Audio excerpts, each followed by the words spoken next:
Yes people, good morning, good evening, good afternoon. जो video देख रहा हूं सबके लिए कैसे हैं सब लोग। आई होप सो आप सब लोग जो बहुत बढ़िया रहे होंगे, और मैं बता दूं मैं भी बहुत बढ़िया हूं। आज की इस वीडियो के अंदर हम लोग जो स्टार्ट करने वाले हैं हमारे हायर एजुकेशन का एक नया टॉपिक, जिसका नाम है structure of higher education in India. India के अंदर जो हायर एजुकेशन है उसका स्ट्रक्चर जो है वो कैसा है, तो उसके बारे में हम जो है वो चर्चा करेंगे आज की इस क्लास के अंदर।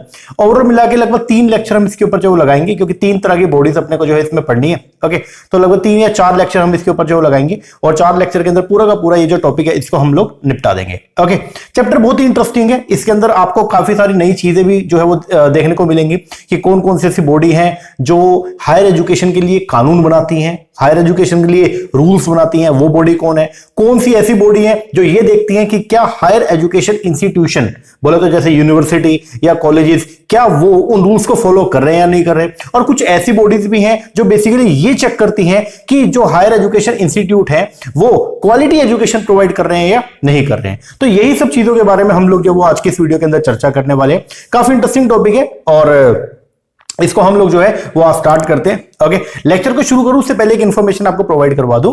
अगर आप लोग भी अपकमिंग जून 2025 में जो एंटी नेट का पेपर होना है, अगर आप उसकी तैयारी कर रहे हैं, तो मैं आपको बताना चाहूंगा उसके लिए हम लोगों ने पेपर नंबर 1 का फ्री बैच जो है वो स्टार्ट किया हुआ है। पूरा का पूरा पेपर 1 हम लोग जो वो फ्री के अंदर पढ़ा रहे हैं। ओके, जिसके अंदर आपको 10 की 10 यूनिट डिटेल के अंदर जो है वो पढ़ाई जाएंगी। ओके, अभी हमने 2 यूनिट स्टार्ट किए, एक हायर एजुकेशन और एक डेटा इंटरप्रिटेशन। डेटा इंटरप्रिटेशन लगभग अपना कंप्लीट होने वाला है। ओके, तो हमारी मोबाइल ऐप है मोहित शर्मा क्लासेस के नेम से, वहां पे 1 रुपीज के अंदर आपको पूरा का पूरा जो कोर्स है वो पढ़ाया जा रहा है। तो वहां पे जाके और आप उसको एक बार जरूर देखिएगा। ओके, तो अगर आप तैयारी करें तो आपको बहुत एक्सट्रीम बेनिफिट आपको जो है वो मिलेगा वहां से, ठीक है ना। तो आप उसको जरूर ज्वाइन कर लेना, ठीक है। तो जो मोबाइल ऐप है हमारी, उसका जो लिंक है वो डिस्क्रिप्शन में हमने डाला हुआ है, ठीक है, तो वो देख लेना। बाकी अगर आपका जो सब्जेक्ट है वो कॉमर्स है या आपका सब्जेक्ट अगर मैनेजमेंट है, तो आपको मैं बता दूं उसकी भी हम लोग तैयारी करवाते हैं। उसके कोर्सेज हमारी मोबाइल ऐप के ऊपर जो है वो ऑलरेडी डाल रखे हैं, ठीक है। अगर आप हमसे कोर्स अवेल करते हैं तो आपको जो है वो हार्ड कॉपी के अंदर बुक्स जो है वो आपके होम एड्रेस पे प्रोवाइड करवाया जाएगा। प्लस में हर यूनिट का डिटेल वीडियो लेक्चर जो है वो आपको हमारी मोबाइल ऐप पे मिलेगा। हर यूनिट की रिवीजन वीडियो भी मिलेंगी और हर यूनिट के प्रैक्टिस एमसीक्यूज भी आपको जो है प्रोवाइड करवाए जाएंगे। तो अगर आप इंटरेस्टेड है, नीचे नंबर है, इस पे कॉल करके व्हाट्सएप करके आप कोर्सेज की इंक्वायरी भी कर सकते हैं। ओके जी, बाकी पेपर 1 का फ्री कोर्स है, वो आप जरूर उसको, मतलब मैं आपको ये बोलूंगा कि पेड कोर्स में आपको इतना कुछ नहीं मिलेगा जो आपको फ्री कोर्स में मिलने वाला है, ठीक है ना जी। चलो आओ आप पढ़ना शुरू करते हैं। देखो, सबसे पहले हम बात करेंगे structure of higher education India का। देखो, इंडिया में अगर एजुकेशन की अगर हम बात करें तो एजुकेशन का जो अपना जर्नी है बहुत ही डायनेमिक नेचर की है, ठीक है। और अपने यहां पे जो है अगर हम बात करते हैं कि अपने स्ट्रक्चर का, तो हायर एजुकेशन की अगर हम बात करें भारत में, तो उसके स्ट्रक्चर में 3 मेन जो है 3 तरह की बॉडीज जो है वो इंक्लूड है। एक है आपकी पॉलिसी मेकिंग बॉडी, ठीक है, जो बेसिकली रूल्स एंड रेगुलेशन बनाने का काम करती है। एक है आपकी रेगुलेटरी बॉडी, जो ये देखती है, जो रेगुलेट करती है, मतलब हायर एजुकेशन इंस्टीट्यूट्स। पहली बात आपको मालूम होना चाहिए हायर एजुकेशन इंस्टीट्यूट क्या होते हैं। ऐसे इंस्टीट्यूट जो हायर एजुकेशन प्रोवाइड करवाते हैं, जिसके अंदर बेसिकली आपके कॉलेजेस हो गए, यूनिवर्सिटीज हो गई, ये सब आ गए, ठीक है। अब जो आपकी रेगुलेटरी बॉडी है वो ये देखती है कि जो रूल्स एंड रेगुलेशन बनाए गए थे, ठीक है, जो रूल्स एंड रेगुलेशन बनाए गए थे, तो क्या हायर एजुकेशन इंस्टीट्यूशन उन रूल्स को फॉलो भी कर रहे हैं या नहीं कर रहे हैं, ठीक है। और एक होती है एक्रेडिटिंग बॉडी, जो बेसिकली जो है वो क्या करती है, जो ये चेक करती है कि जो हायर एजुकेशन इंस्टीट्यूशंस हैं, जब वो हायर एजुकेशन इंपार्ट कर रहे हैं, जब वो हायर एजुकेशन प्रोवाइड करवा रहे हैं, जब वो पढ़ा रहे हैं, तो क्या वो उसके अंदर जो है क्वालिटी मेंटेन कर रहे हैं या नहीं कर रहे हैं। ओके, तो इसी के बारे में हम लोग चर्चा करेंगे। तो आज की इस वीडियो के अंदर हम लोग जो है पॉलिसी मेकिंग बॉडी जो है इसको पूरा का पूरा कंप्लीट करेंगे। आइए शुरुआत करते हैं। देखो, पढ़ना शुरू करेंगे। एजुकेशन जो है इंडिया के अंदर, ये अपना ना जो बुक की अगर मैं बात करता हूं अपनी, ठीक है, जो अपना हायर एजुकेशन का बुक है, ओके, तो इसमें चैप्टर नंबर 3 है। तो ये टॉपिक जो है, ये जो आपको मैं अभी पढ़ा रहा हूं, ये आपको बुक के अंदर नहीं मिलेगा, इसका पीडीएफ में अपने ऐप के ऊपर डाल दूंगा, वो आप देख लेना, ठीक है। तो देखो, चैप्टर नंबर 3 की हम शुरुआत करने वाले हैं। इससे पहले चैप्टर नंबर 2 हमने पूरा कंप्लीट कर लिया, जिसमें हमने प्री इंडिपेंडेंस और पोस्ट इंडिपेंडेंस की सारी कमेटी हमने पढ़ ली है, ठीक है। चलो, बोलते हैं education in India is a dynamic journey जो स्टार्ट होती है early and evolve through various stages each with its own significance. Figure 1 जो है वो शो करती है how higher education is manage in India. अब यहां पे फिगर 1 के अंदर आपको शो किया गया कि इस तरीके से हायर एजुकेशन जो है वो मैनेज की जाती है। कैसे, कहां पे, इंडिया के अंदर। It is divided into 3 main area. जो हायर एजुकेशन है वो 3 मेन एरिया के अंदर जो है वो क्या डिवाइडेड है। सबसे पहले नंबर पे है पॉलिसी मेकिंग बॉडी। ये वो बॉडीज हैं जो क्रिएट करती है rules and regulation for the higher education. जो पॉलिसी मेकिंग बॉडी है ना, इनका जो मेन काम है वो क्या है, रूल्स एंड रेगुलेशन को बनाना हायर एजुकेशन के लिए। तो पॉलिसी मेकिंग बॉडी के अंदर आपकी सेंट्रल गवर्नमेंट हो गया, स्टेट गवर्नमेंट हो गया, कैबिनेट हो गया, ठीक है, या आईयूसी हो गया, ये सब जो है ये क्या पॉलिसी मेकिंग बॉडीज है। इनका मेन काम जो है वो क्या है, हायर एजुकेशन के रिस्पेक्ट में रूल्स एंड रेगुलेशन को बनाना। ये जो है बेसिकली रूल्स एंड रेगुलेशन बनाने का काम करती है, ठीक है। तो these body create rules and guidelines for the higher education. दूसरे नंबर पे आएगा रेगुलेटरी बॉडी। इनका मेन काम रेगुलेशन करने का है, ठीक है। These organisation ensure that college and university follow the rules and maintain quality. Regulatory body वो होती है जो ये एंश्योर करती है कि कॉलेज और यूनिवर्सिटी जो है वो रूल्स एंड रेगुलेशन जो पॉलिसी मेकिंग बॉडी ने बनाए थे तो वो उसको फॉलो कर रही है या नहीं कर रही है। तो यहां पे क्या बोलेंगे, these organisation ensure that college and university follow the rules and maintain the quality. और एक है आपकी एक्रेडिटिंग बॉडी। ये जो बॉडी है ये क्या है, these agencies check and certify that the education offered by institution meet certain quality standard। जो accrediting bodies है, ठीक है, ये बेसिकली ये देखती है कि ये सर्टिफाई करती है कि जो हायर एजुकेशन इंस्टीट्यूशन है, ठीक है, जो एजुकेशन इंपार्ट कर रहे हैं क्या वो क्वालिटी स्टैंडर्ड को फॉलो कर रहे हैं या नहीं कर रहे हैं, ठीक है। उसके बेस पर ये क्या करेंगे, एक्रेडिटेशन जो है वो प्रोवाइड करने का काम करेंगे। आपको बेसिकली ग्रेडिंग देंगे, ठीक है, आपको ग्रेड दे देंगे। ओके, तो ये तीन तरह की बॉडीज हैं। एक है पॉलिसी मेकिंग, आई होप समझ में आ गया होगा, जिसका मेन काम क्या, रूल्स एंड रेगुलेशन को बनाना। एक है रेगुलेटरी बॉडी जो ये चेक करती है कि हायर एजुकेशन इंस्टीट्यूशन जो है रूल्स को फॉलो कर रहे हैं या नहीं कर रहे। और एक है एक्रेडिटेड बॉडी जो ये चेक करती है कि आप क्वालिटी एजुकेशन प्रोवाइड कर रहे हो या नहीं कर रहे हो, आप क्वालिटी जो है वो मेंटेन कर रहे हो या नहीं कर रहे हो। और उसके बेस पर आपका असेसमेंट किया जाएगा और आपको जो है एक्रेडिटेशन प्रोवाइड किया जाएगा। बेसिकली आपको ग्रेड जो है प्रोवाइड किया जाएगा। अब ये तीनों के अंदर कौन कौन सी बॉडीज है उसको हम देखते हैं एक बार। पॉलिसी मेकिंग की बात करें, जो कानून बनाने का काम करती है, जो रूल्स बनाने का काम करती है, उसके अंदर क्या क्या आएगा, उसके अंदर एक तो है आपका सेंट्रल गवर्नमेंट काउंसिल, एक है आपका स्टेट काउंसिल, एक है कैबिनेट और एक है आपका AIU बोले तो एसोसिएशन ऑफ इंडियन यूनिवर्सिटी। तो ये चारों मिलकर के तो क्या करती है, रूल्स एंड रेगुलेशन बनाने का काम करती है। फिर आएगी आपकी रेगुलेटरी बॉडी। रेगुलेटरी बॉडी वो है जो रेगुलेट करती है, जो हायर एजुकेशन इंस्टीट्यूशंस को रेगुलेट करती है। इसके अंदर आएगा यूजीसी हो गया, स्टेट रेगुलेटर्स हो गया, प्रोफेशनल काउंसिल्स हो गया, रिसर्च काउंसिल्स हो गया, आईयूसी हो गया, एक्सेट्रा। इन सबको डिटेल में पढ़ेंगे। और फिर एक्रेडिटेशन बॉडी। एक्रेडिटेशन बॉडी के अंदर बेसिकली क्या आएगा, वो सारी बॉडी जो ये चेक करेंगी कि क्या हायर एजुकेशन इंस्टीट्यूट्स जो हैं वो क्वालिटी स्टैंडर्ड्स को फॉलो एडहेयर कर रहे हैं या नहीं कर रहे हैं। और उसके बेस पर ये क्या करेंगे, आपको एक्रेडिटेशन बोले तो आपको जो है वो ग्रेड प्रोवाइड करेंगे। इसके अंदर आएगा आपका NAAC हो गया, NB हो गया, NIRF हो गया, ये सब। ओके, एक एक करके इसको पढ़ेंगे। चलो, सबसे पहले हम लोग जो है वो स्टार्ट करेंगे सबसे पहली बॉडी से, जिसका नाम है पॉलिसी मेकिंग बॉडी। अगर बात करेंगे पॉलिसी मेकिंग बॉडी तो ये क्या है, पॉलिसी मेकिंग बॉडी के अंदर वो सब बॉडीज आएंगी, वो सब संस्था आएंगी जो इंडिया के अंदर हायर एजुकेशन के लिए क्या करते हैं, कानून बनाने का, रूल्स एंड रेगुलेशन बनाने का काम करती है। पढ़ते हैं, policy making body involve setting the standard, setting the rules and guidelines for how higher education should work. India के अंदर हायर एजुकेशन कैसे काम करेगी, हायर एजुकेशन जो है वो किस तरीके से आपको इंपार्ट करनी है, ये रूल्स एंड रेगुलेशन जो है वो कौन बनाती है, आपकी पॉलिसी मेकिंग बॉडी।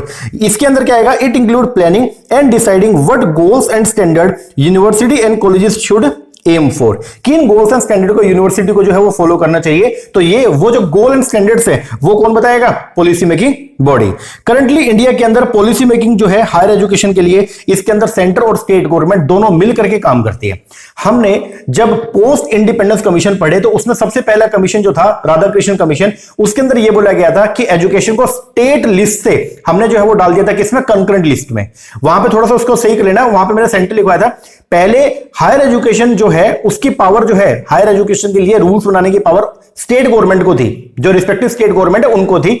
बाद में जब इमरजेंसी आई, इमरजेंसी जब लगी 1976 के दौरान, तो उस टाइम पे जो है वो एजुकेशन जो कि एक मुद्दा था, इसको स्टेट लिस्ट से डाल दिया किसमें, कंकरेंट में। और जब इसको देखो, अपना जो कॉन्स्टिट्यूशन है, हमारा जो संविधान है, उसमें 3 तरह की लिस्ट है। एक है यूनियन लिस्ट। यूनियन लिस्ट में अगर कोई मुद्दा आ गया, अगर कोई भी टॉपिक यूनियन लिस्ट में आ गया, तो उस पे कानून बनाने की या उस पे रूल्स एंड रेगुलेशन बनाने की पावर सेंट्रल गवर्नमेंट के पास में। दूसरी है स्टेट लिस्ट। अगर कोई भी टॉपिक स्टेट लिस्ट की कैटेगरी में आ गया, तो उस टॉपिक पे कानून बनाने की पावर, रूल्स एंड रेगुलेशन बनाने की पावर जो है वो किसके पास में, स्टेट गवर्नमेंट के पास में। और अगर कोई टॉपिक आ गया कंकरेंट लिस्ट में, third list is a concurrent list, अगर कोई टॉपिक कंकरेंट लिस्ट में आ गया, तो उस टॉपिक पे, उस टॉपिक के रिगार्डिंग रूल्स एंड रेगुलेशन बनाने की जो पावर है वो किसके पास है? दोनों गवर्नमेंट के पास, state government as well as central government. तो पहले जो एजुकेशन है 1976 के दौरान जो है, उससे पहले एजुकेशन आता था आपके स्टेट लिस्ट में। हर स्टेट जो है अपने हिसाब से जो है वो क्या करती थी, रूल्स एंड रेगुलेशन बनाती थी।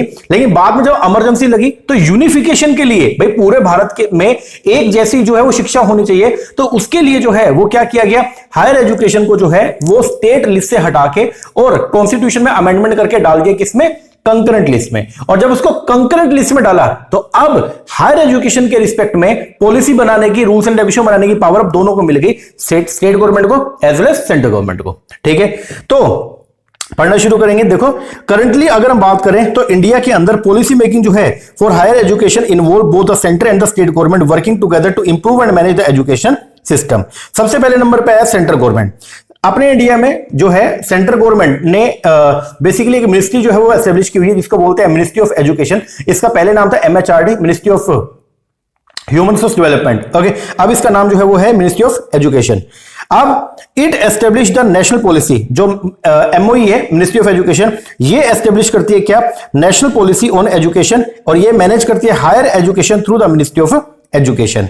It was known for ministry of higher human resource development. इसको पहले MHRD बोला जाता था 1985 से 2020 तक, और बाद में अब इसको जो है हम क्या बोलते हैं, मिनिस्ट्री ऑफ एजुकेशन। ठीक है, ये जो मिनिस्ट्री है ये हैंडल करती है all level of education, school level से लेकर के यूनिवर्सिटी लेवल तक सभी एजुकेशन को जो है ये मिनिस्ट्री ऑफ एजुकेशन जो है वो क्या करती है, हैंडल करती है। सेंट्रल गवर्नमेंट जो है वो काम करती है UGC के साथ में टू प्रमोट करने के लिए higher education and support central university and other esteemed institution. तो एक तो सबसे पहले नंबर पे जो आपकी पॉलिसी मेकिंग बॉडी के अंदर क्या आ गई है, सेंट्रल गवर्नमेंट है। दूसरे नंबर पे आ गया आपकी state government, state council. This state government भी एक इंपॉर्टेंट रोल प्ले करती है advancing both the school and the higher education within their region, within their area. They set up state council and advisory board, जो coordinate करते हैं between various government body and university. These council work within each state to develop and coordinate higher education policy. State also have their own university. हर state के अंदर भी उनके state universities है and institution to further enhance the higher education locally. इसके अलावा कुछ body और हैं। सबसे पहले है कैबे।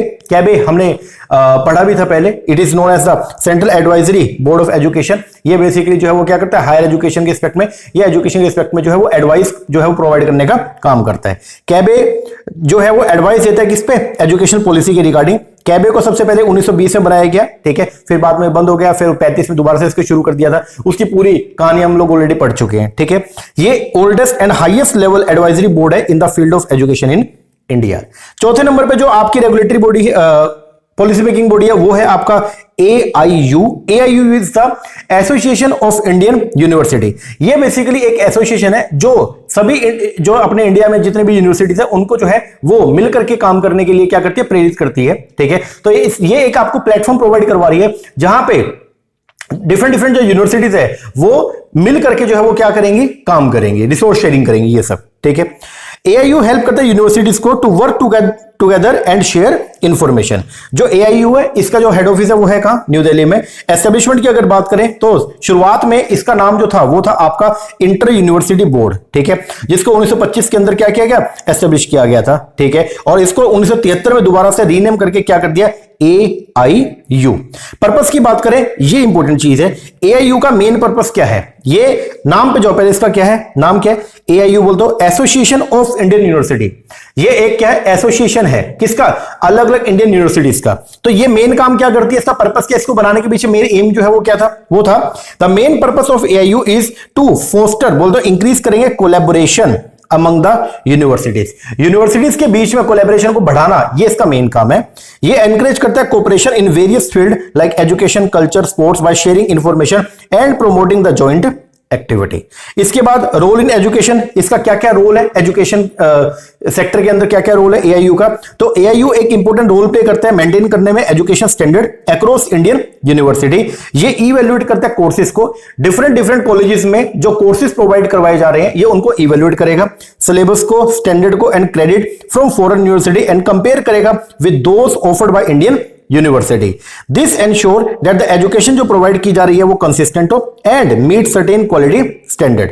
कुछ इंपोर्टेंट फंक्शन जो AIU परफॉर्म करता है, सबसे पहला इंटर यूनिवर्सिटी ऑर्गेनाइजेशन। तो ये एक हब है कम्युनिकेशन करने का। अगर यूनिवर्सिटीज को आपस में एक दूसरे के साथ कम्युनिकेट करना है तो एआईयू के माध्यम से करते हैं। दूसरा, ब्यूरो ऑफ इंफॉर्मेशन, ये बहुत सारी इंफॉर्मेशन जो यूनिवर्सिटीज को अलग अलग मुद्दों के ऊपर प्रोवाइड करता है। मेंटेन ऑटोनॉमी, ये सपोर्ट करता है यूनिवर्सिटीज को मेंटेन देयर इंडिपेंडेंट स्टेटस। फिर पब्लिकेशन, ये टाइम टू टाइम पे जो बहुत सारी जो है पब्लिकेशन छापते रहते हैं, जिससे यूनिवर्सिटीज को काफी सारी इंफॉर्मेशन फ्रीली अवेलेबल हो जाती है। मेंबरशिप की बात करें, एआईयू की मेंबर कौन कौन है? ट्रेडिशनल यूनिवर्सिटीज, वो सब एआईयू की मेंबर है। Open university, professional university, INI, institute of national importance, ठीक है, deemed university and university from the neighbouring country can also become the associate member. तो ये इसकी जो है वो क्या है? मेंबर है। ओके, तो सबसे पहले नंबर पे हमने जो है वो क्या पढ़ा? अभी की अगर हम बात करें तो पॉलिसी मेकिंग बॉडी हमने जो स्टार्ट किया, जिसके अंदर जो है हमने 4 तरह के हिस्से पढ़ा। सबसे पहले था आपका सेंट्रल गवर्नमेंट, फिर हमने पढ़ा स्टेट गवर्नमेंट, फिर हमने जो है पढ़ा कैबे, और फिर पढ़ा हमने क्या? एआईयू। ठीक है, अब बात करते हैं जो सेंट्रल गवर्नमेंट वाला था। इसमें जो मेन पढ़ने की बात है वो ये, सेंट्रल गवर्नमेंट ने अपने अंडर क्या बना रखी है? सेंट्रल गवर्नमेंट के अंडर एक मिनिस्ट्री काम करती है, उसका नाम है मिनिस्ट्री ऑफ एजुकेशन। अर्लियर का नाम क्या था? एमएचआरडी, और 2020 में इसके नाम को रीनेम करके क्या कर दिया? Ministry of education. दूसरे नंबर पे स्टेट गवर्नमेंट, तो स्टेट गवर्नमेंट जो है वो भी बेसिकली हर स्टेट के अंदर जो स्टेट यूनिवर्सिटीज भी है जिनको ऑटोनोमस राइट जो अवेलेबल है। ओके, उसके बाद में है आपका कैबे, जो बेसिकली एडवाइजरी बॉडी है। ये क्या करता है? एजुकेशन के रिस्पेक्ट में एडवाइस प्रोवाइड करने का काम करता है। और फिर था एआईयू। ठीक है, अब बात करते हैं थोड़ा कॉन्स्टिट्यूशन के बारे में। देखो, अपना जो संविधान है, ठीक है, तो अपना जो संविधान है उसके बारे में थोड़ी सी बात करेंगे। इंडिया का जो कॉन्स्टिट्यूशन है, इट्स ए डिटेल्ड डॉक्यूमेंट है, जिसका मेन एम जो है वो है प्रोवाइड करना stable and fair governance to the people of India. Preamble की सबसे पहले बात करें, अगर हम जो है अपना जो संविधान है उसके प्रियम्बल बोलते प्रस्तावना की अगर बात करते हैं, तो जब संविधान लिखा गया उसकी प्रस्तावना लिखी गई। ठीक है, तो उसका जो टैगलाइन था वो क्या था? ये स्टार्ट होता है with the preamble that promise justice. अपना जो संविधान है वो बात करता है किसके बारे में? जस्टिस के बारे में, लिबर्टी के बारे में, इक्वलिटी के बारे में, फ्रेटर्निटी के बारे में, बोल तो बिरादरी के बारे में। ठीक है, द प्रियम्बल नाउ, और आज की डेट में अगर हम बात करें तो अपना जो प्रियम्बल है वो ये है इसका, it include 3 addition word, socialist, secular and integrity. Structure की बात करते हैं तो आज की डेट में करंटली अपना जो कॉन्स्टिट्यूशन है उसमें 448 आर्टिकल है, जिसको डिवाइड किया गया 25 पार्ट में और 12 शेड्यूल में। इनिशियली इसमें 395 आर्टिकल थे, जो आज कितने? 448, और 22 पार्ट थे, आज है 25, और पहले 8 शेड्यूल थे और आज कितने? 12 शेड्यूल है। दूसरा, लेंथ की बात करें तो ये longest and the most detail constitution है पूरे वर्ल्ड में। ओरिजिन की बात करें तो इसका आइडिया किसने दिया था? एमएन रॉय ने, याद करके जाना। The idea to frame the Indian constitution was first suggested by the communist leader M N Roy. ये लर्न करना पड़ेगा। फिर ड्राफ्टिंग, अपना जो कॉन्स्टिट्यूशन है हमने उसको बेसिकली हमने कॉपी किया उसको, ठीक है ना, और उसको कॉपी करने में, उसको ड्राफ्ट करने में अपने को जो है 2 साल 11 महीने और 18 दिन का जो है वो क्या लगा? टाइम लगा। एनफोर्समेंट की बात करें तो कॉन्स्टिट्यूशन को एडॉप्ट तो कर लिया था 26 नवंबर 1949 को, और ये आया कब से? 26 जनवरी 1950। ठीक है, जिस दिन हम जो है गणतंत्र दिवस जो है वो क्या करते हैं? बनाने का काम करते हैं। ओके, उसको सेलिब्रेट करते हैं। अब बात करेंगे एजुकेशन के बारे में। एजुकेशन पहले स्टेट लिस्ट में था, मतलब एजुकेशन के रिस्पेक्ट में रूल्स एंड पॉलिसीज बनाने का जो राइट था वो स्टेट रिस्पेक्टिव जो भी स्टेट है उनकी गवर्नमेंट के पास में था। लेकिन बाद में जब इमरजेंसी लगी तो इंदिरा गांधी गवर्नमेंट ने जो है वो क्या किया? जो अपना कॉन्स्टिट्यूशन है उसमें अमेंडमेंट किया, और 42nd अमेंडमेंट के थ्रू जो है वो क्या कर दिया उन्होंने? एजुकेशन को कंकरेंट लिस्ट में डाल दिया, स्टेट लिस्ट से हटा के किस में डाल दिया? कंकरेंट में, ताकि यूनिफिकेशन हो सके। ठीक है, अब पढ़ते हैं थोड़ा सा। देखो, पिछले चैप्टर के अंदर हमने एक्सप्लोर किया था बहुत सारे pre and post independence commission के बारे में। वन नोटेबल कमीशन जो था वो था university education commission of 1948, which is led by the Dr. S. Radhakrishnan. ये जो कमीशन था, it made a significant recommendation to the government suggesting that education should become a concurrent subject. Originally education was solely the responsibility of the state government. शुरुआत में education जो है वो only responsibility थी किसकी? स्टेट गवर्नमेंट की। However, लेकिन 1976 में जब क्या लगा? इमरजेंसी पीरियड चल रहा था, तो 42nd कॉन्स्टिट्यूशन अमेंडमेंट एक्ट जो है वो पास किया गया। ठीक है, और इसमें 7th शेड्यूल को रीस्ट्रक्चर किया गया। ठीक है, और फिर एजुकेशन को स्टेट लिस्ट से हमने मूव कर दिया कहां पे? कंकरेंट लिस्ट में। कहां डाल दिया? कंकरेंट में। ये जो चेंज था इसका मतलब ये हुआ कि अब both the central government and the state government could now make laws about education. तो आज की डेट में जो वो सेंट्रल और स्टेट दोनों गवर्नमेंट मिलकर के जो है एजुकेशन के रिस्पेक्ट में जो है वो कानून बनाने का काम करते हैं। अब अपने कॉन्स्टिट्यूशन में 3 लिस्ट है, आपको मैंने पहले भी अभी थोड़ी देर पहले जिक्र भी किया, एक बार पढ़ा देता हूं। एक है यूनियन लिस्ट। यूनियन लिस्ट, अगर कोई भी टॉपिक कोई भी इंपॉर्टेंट टॉपिक है देश के लिए तो वो जनरली यूनियन लिस्ट में आते हैं। अगर कोई भी टॉपिक यूनियन लिस्ट में आ गया तो उस टॉपिक के रिस्पेक्ट में रूल्स एंड रेगुलेशन, कंडीशंस लगाने की जो पावर है वो सब किसके पास में रहेगी? सेंट्रल गवर्नमेंट के पास में। तो बोलते हैं this list includes subject of the national importance that only the union government can make laws about। Example जो है जैसे डिफेंस हो गया, बैंकिंग हो गया, करेंसी हो गया, तो ये सब आते हैं किसमें? यूनियन लिस्ट में।